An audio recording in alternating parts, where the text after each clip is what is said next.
Bonjour à tous et bienvenue sur Leroy Vape. Aujourd'hui on va faire la revue de la RSQ de Hotsig.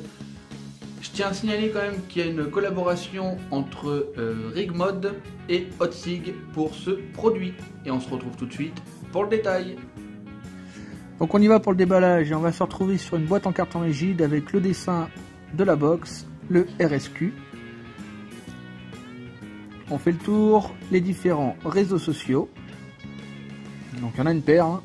Le Rigmod, le Hotsig, la couleur, ce que contient la boîte, les spécifications,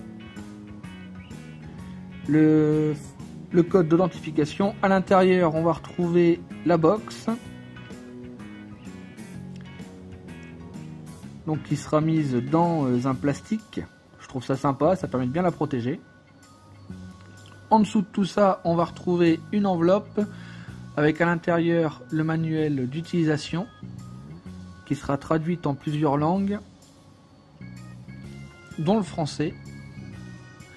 Donc il existera plusieurs couleurs pour cette box. Je vous mettrai une petite incrustation comme d'habitude en haut à gauche des différentes couleurs.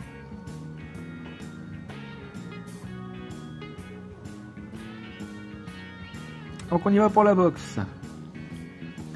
À l'intérieur on va retrouver deux fioles, donc deux pipettes. Il y en aura une qui sera en plastique, l'autre qui sera en silicone. Elles auront toutes les deux une contenance de 7 ml. Au niveau du berceau AQ, on va voir que en haut on aura le négatif et en bas le positif. Pour la porte, on aura les deux aimants qui tiennent vraiment super bien. Au niveau de ses dimensions, on va être sur du 79 mm de haut, 48 de large, pour une profondeur de 25 mm. Le pin BF sera monté sur ressort. Donc là, on aura une façade des plus standards. Ici, on sera sur le micro USB qui servira au rechargement et pour les mises à jour, en sachant qu'il y a déjà une mise à jour disponible pour éviter que la LED se réinitialise à chaque changement d'accu. Au niveau de son chipset, c'est toujours pareil, on fait 5 fois pour l'allumer, donc 5 clics sur Fire, 1, 2, 3, 4, 5, ça y est, ça s'allume. On va aller explorer un petit peu les différents modes, donc 1, 2, 3. Ici on pourra changer donc les ampères, les secondes, le pourcentage qui reste à la batterie et les puffs. Quand ça clignote, pour le bypass ici, on pourra sélectionner les différents modes. Ici j'étais un petit peu trop long. Donc 1, 2, 3. Voilà, donc ici on pourra locker sa résistance. Là ici je pourrais pas pour le contrôle température étant donné que je n'ai pas mis d'atomiseur. On pourra également régler ses watts.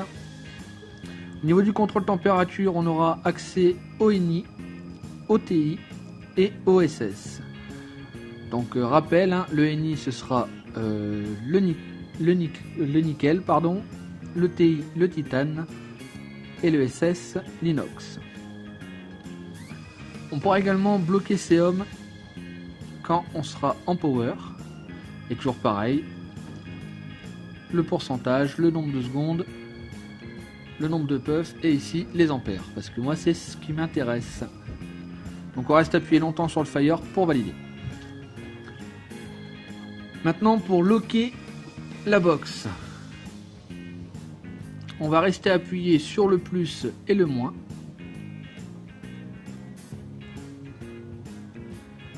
Voilà. Donc ici ce sera locké, on ne pourra plus. Et l'avantage en fait aussi, c'est que quand c'est locké, on pourra avoir accès au menu couleur. Donc on reste appuyé sur le plus et le Fire. Et là ici on aura donc les différentes couleurs qui pourront être utilisées pour la LED. Donc je vous fais le tour. Là ici ce sera le bleu.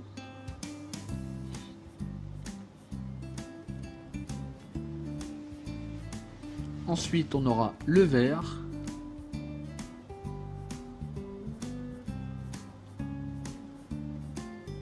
Le rouge,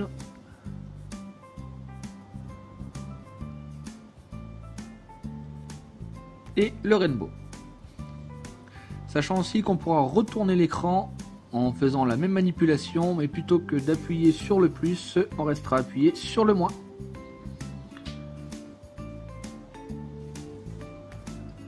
Voilà, moi je le mets sur off pour économiser la batterie. Je le déloque. Ce sera donc une box qui pourra aller jusqu'à 80 watts et qui détectera les résistances à partir de 0,10 ohms. Que vous dire de cette box? Bah écoutez, on va commencer tout de suite avec son design et les matériaux qui ont été choisis. On va retrouver du zinc pour le boîtier. Donc j'ai envie de dire, ça c'est quelque chose de standard pour la vape. Hein. Mais voilà, on va retrouver également une feuille de fibre de carbone sur la porte. C'est un petit cachet supplémentaire que j'ai trouvé vraiment sympathique. On continue maintenant avec la gravure qui sera ici, qui sera la gravure Hotzig. Ici, la gravure de Rigmod, le relief du RSQ. On aura également une bonne prise en main et une facilité pour se conquer grâce à la grande ouverture. Donc un design qui est pour moi plus que correct. Au niveau de son chipset, on va retrouver tous les modes qu'on a l'habitude de voir, c'est-à-dire le power, le contrôle température avec les différents fils gérés et le bypass. Au niveau du mode power, du fait d'avoir un seul accu dedans, j'ai été obligé de monter un petit peu les watts par rapport à l'accoutumée. Par contre en bypass, voilà, ça m'envoie et c'est vraiment un régal. Pour son rapport qualité-prix maintenant, voilà. J'ai un petit claquetis au niveau de la porte, moi ça ne me gêne pas, il y en a certains que ça peut gêner. J'ai pas rencontré de problème avec, j'ai pas eu de coup, un petit peu le vernis qui s'est décollé là ici en bas, mais c'est normal hein, vu qu'on la pose par là, hein, c'est là que ça va s'user en priorité.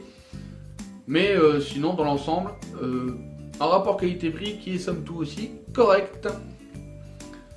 Donc c'est clairement une box que je vais recommander encore une fois, tout simplement parce que c'est un simple accu et que elle est vraiment pratique et géniale.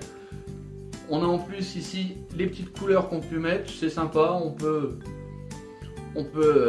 customiser un peu sa box.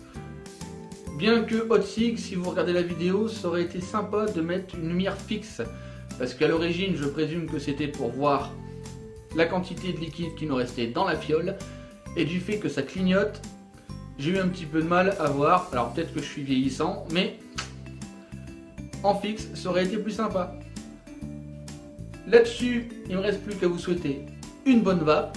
N'oubliez pas de liker, de partager, abonnez-vous et à bientôt.